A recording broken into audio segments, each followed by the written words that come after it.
Отурган жерден эшикти ачып кириш керек. Ишенбесеңиз сиз жашамаганчы. Үйдөн бирөө мен тутуп алайын деп атам, үйдө отурган билем, уктаган жерде телефондо балам мени карабайт, менин иши жок, сиз өзүңүз караган эмес да кичинекейсиз. Алыста жүргөн, иштеп жүргөн агалар, мына пулуңар, бул акчаңар сиздердин балдарыңыздарга керек эмес анча. Аял эркек кокус бири-бирине ишеним жок болсо, бул үй бүлө ажырашат. Узакка барбайт болгондо. Ошондуктан чукуна өрбөш керек. Биздин шариятыбызда ушундай айткан, инна бa'd исм. Күмөндөр күнөө деген. Күмөн кылбаш керек. Шайтан биздин ишибизге туруп ар бир адамдын ишеничин жоготконго күмөн кыла берет. Жада калса аз отурасыздар, мен бир нерсени сүйлөп атам, сүйлөгөн жерден бир күмөндү пайда кыла берет. Шарият боюнча мындай да, үйгө келаткан учурда чалып мен баратам. Мен баратам дегенде иште отуруп бирлердин жанында эмес, үйгө жакындаганда мен баратам, эшикти ач. Көп агалар бар, келип токтойт дагы, көпчүлүгүбүздүн эле көйгөй. Дарбазаны өзү ачып, өзү кирет. Ушул проблема агалар.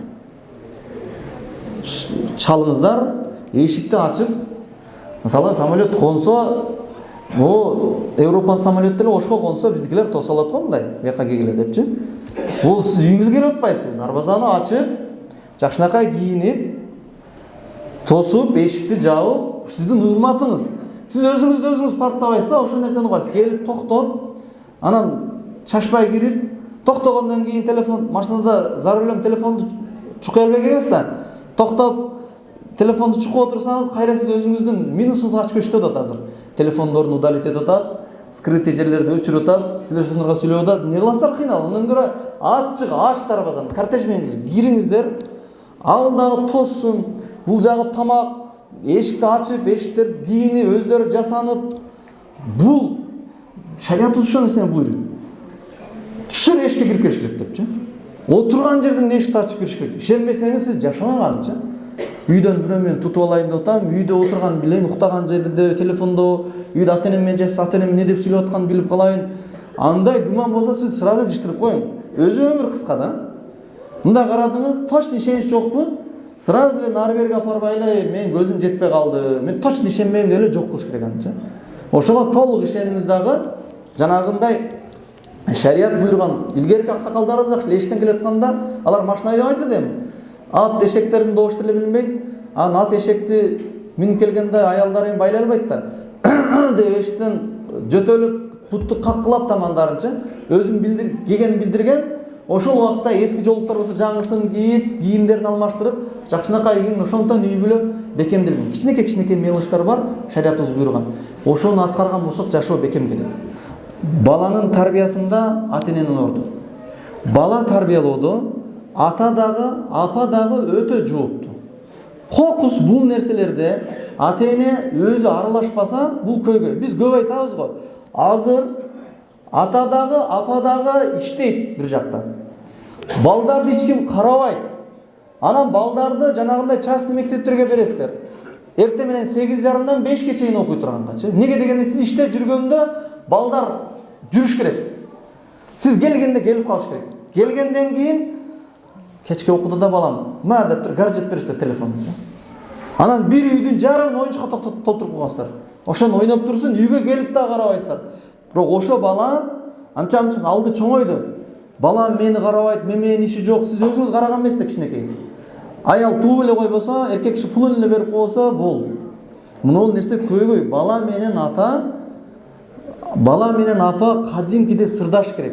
Көчөдөгү досторуна караганда, агайларына караганда, көчөдө жаман жакка багыттап кое турган жолдошторго караганда ата-эне көбүрөөк жакын болуш керек. Эмне болуп атканын көзүнөн байкаш керек. Байкаш үчүн эмне кылыш керек? Үйдө бир өз жарымын иштетпей, эркек киши айтыш керек, мен баары бир талаада иштейм. Ошондуктан сен үйдө отурчу деп аял менен макулдаш керек. Сен ушуларды бил. Не көйгөй болсо мага айтсаң, мен чечкенге аракет кылайын депчи. Көз кылыш керек. Талалап көбүбүз миграцияда жүрөбүз.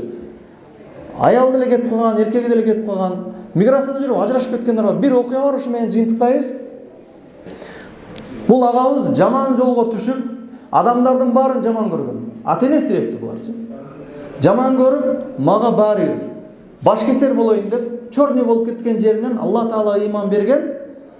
Кой акыбет бар, кыяматта жооп берем деп, шарият койгон чектен чыкпай гана кармаган. Аны эч нерсе чектебей койгон. Ал эмне болгон, туруп отуруп сүйлөшүп келсең, кичинекей атам менен апам ажырашып кетти, атам өлүп калды.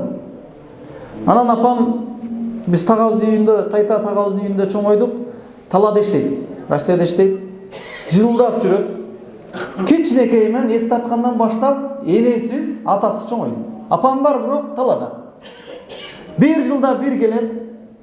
Келгенде биринчи күнү кучактап жатат. Эненин жытына ушунчалык сөзүнө ага чейин бир нерселерге сүрөттөр тартып, бир нерселер тартып, өзүм артыкчылыктарымды айтып, сырдашайын десем bir күн жатат. Эртеси күнү ал жака конокко, бул жака конокко, анан тоого чыгып кетет, анан бир подружкалар менен отурат, башка кылат, бир чай өткөрө коет, той өткөрө коет деп атып турган 10-15 күн өтөт. Эртең алайын, мен дагы барайын десе, сен туруп турасың, бир жерге барабыз дейт да мен. 1 жыл же 2 жылда келсе, 1 күн жатабыз апабыз менен. Болду, одан кийин ал мага келбейт. Өзүнүн достору менен, туугандары менен. Анан кайра кетип калат. Болду. Дагы ошентип 1 жыл 2 жылда келет. Иштейт, жакшы акча салат. Бирок ушинтип атат, апам өлүп калды дейт. Эмне болуп өлдү билбейм, өлүп калды. Өлүгүн эптеп алып келишти. Жаназа окушту. Ошол убакта мен 7-класста окуган бала элем. Жаназасында турабыз, көзүмөн бир дагы жаш келген жок. Ооба, апабыз өтүп кетти да, бирок мага апа жөн эле аялдар сыяктуу эле көрдү. Анткени мен төрөп койгон эле болсо да мээрим көргөн эмесмин. Көчөдөн балдар калтак жеп келсе, ыйлап айтып бере алган эмесмин. Жаным ооруса, ошо жаным оорогон жерде колун канап келсе, колун байлап берген эмес. Өзүм эле бир нерселерди өпкөлөп аткан болсом түшүндүргөн эмес. Ыйлайын десең дагы ыйлаган жоксуң. Эми бир аял да. Ал тапкан акчалардын баардыгы тагабызга кеткен. Тагам үйүн жаңы оңдогон, машина алып берген, тайтабыз менен эбибиздин тойлоруна, сарпайларына ушинтип эле жүргөн негизи. А мен ошончо иштеп келип биз элдин балдарындай эле ашыкча жебедик. Эл жегенде эле жейт элек.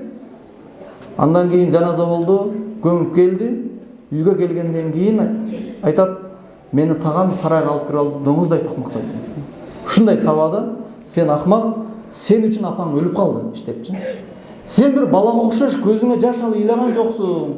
Ушунча адамдын жанында мен уят кылдым деп, мокуну канга чейин урду, токмоктоду. Мен ошондо убакта билип турат элем дейт. Апам мен үчүн иштеген эмес дейт. Апам ушу тагам үчүн иштеген дейт. Ушунун үйүн оңдогон 2 этаж кылып, ушуга машина алып берген. Мен жын эмесмин да. Мындай нерсеге акча керек эле десе, буга бир дүкөн ачып берген эле. Бул милицияга түшкөндө буну чыгарган эле. Тайтабыз менен тайнебиздин тойлоруна, кошмойлоруна апарат эле. Мага берген нерсеси эл катары эле болчу. Келген кийимдерди сентябрда бир кийинебиз, кышта бир кийинебиз. Ооба, бирок мага акчасына караганда энебиз өзү керек эле. Үйдө атала жесек дагы жаныбызда болсо башка нерселер депчи. Ошону менен мен дүйнө жүзүндө бардык адамга мен душман болуп чоңойдум. Аксакалга деле, жашка деле, аял кишиге, эркек кишиге. Ушундай көчөдө аякта жатып деле чыктым, законду бузуп, келип да тополоң кылдык, бузуклардын баарын кылып келатканда Алла Таала берди, хидаят берди, сен Алланын алдында жооп бересиң. Бирок ошол себептүү ыйман келгендиги себептүү Алла Тааланын буйругу менен мен тагамы, тайтабызды, башкаларды кечирдик. Аз ата-энебизге дуа кылып атабыз. Не болсо дагы ата-эне.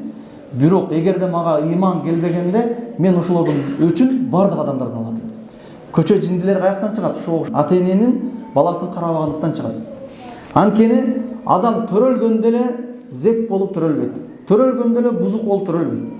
Куллу маулудун юладу ала фитра деген пайгамбар. Бардык төрөлүнгөн бала таза табиятта туулат. Таза. Жаш баладай дейт кой, бирөөлөрүндай.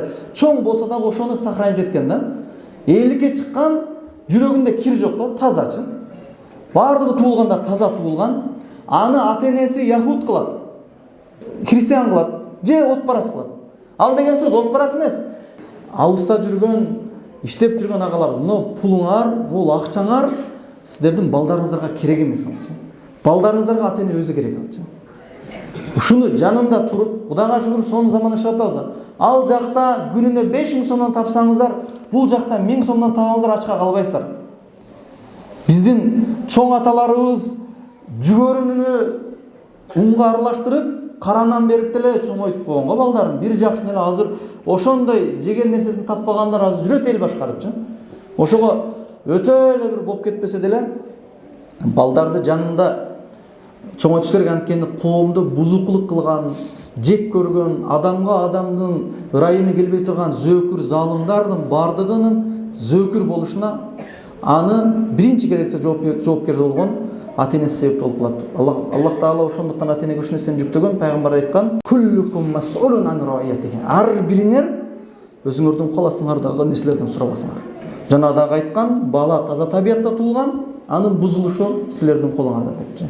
Айтып аткан учурда кээде оорураак айтып, кээде катуураак айтып, түшүнүксүз болуп калган болмосо, бул биздин кемчилигибиз, туура кабыл аласыздар. Бирок колдон келишинче ыхлас менен жакшы болушун гана айттык. Эч бир адамда бир капалык же кайгы деген нерсе жок. Болгону ушу шариатта жеткирген болду максатыбыз.